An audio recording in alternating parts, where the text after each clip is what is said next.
So, do you think Skylar will ever fully give in to greed and power like her husband?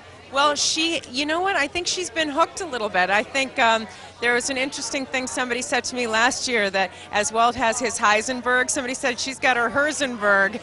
They said, there is a little something that becomes a little bit fascinating, a little bit heady about the fact that she's out of the house. She's the one making decisions. She's in control of certain things. She's saying, no, we're not going to launder the money here. We're going to launder it here. No, we're not going to go that way. We're going to go this way.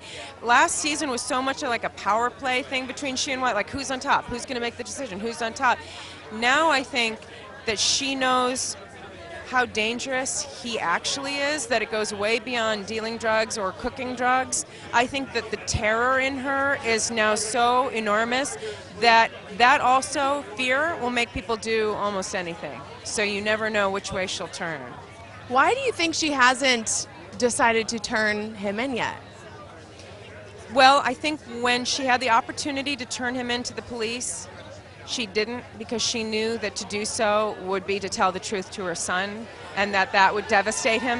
And even though she didn't think it fully through, and she didn't think, like, okay, way down the road, what will this mean? At that moment, she could not do that to her son. And that's why I love Skylar, because she'll take the fall, she'll be the bad guy, she'll take it all on to make sure that her kids are okay. Even if it's a foolish decision, in her heart, she thinks that's the right decision, because she doesn't want to hurt her kids. Now that Skylar is on board with Walt, will we see the marriage repair at all? I don't know if it's repairable. I don't know if the sort of destruction and devastation that's happened to them is repairable, but I think that that's part of what's kept her from running away. I think that's also part of what's kept her from turning him in. And so I think it's very possible that the two of them, I mean, I've also seen, as much as you see the power play, I've seen them sort of reaching out to each other. Walt has continued to do that, but Skylar, as much as she wants to just hate him and damn him and say he's dead to me and it is dead to me, the marriage is dead to me, I think there's something underneath that's still alive in there and still hooking her. So anything's possible. Family trip to Germany. What can you tell me about it? Well, it factors in. I can't really tell you as to what extent, but this season, the thing about it is when you think it can't get any darker or can't get any more twisted or can't get any more emotional, it does. And this season really gets you psychologically. I mean, there's always like twists and turns that the action takes that's amazing, but the psychological element of it is really, really heavy this season. It's very unsettling.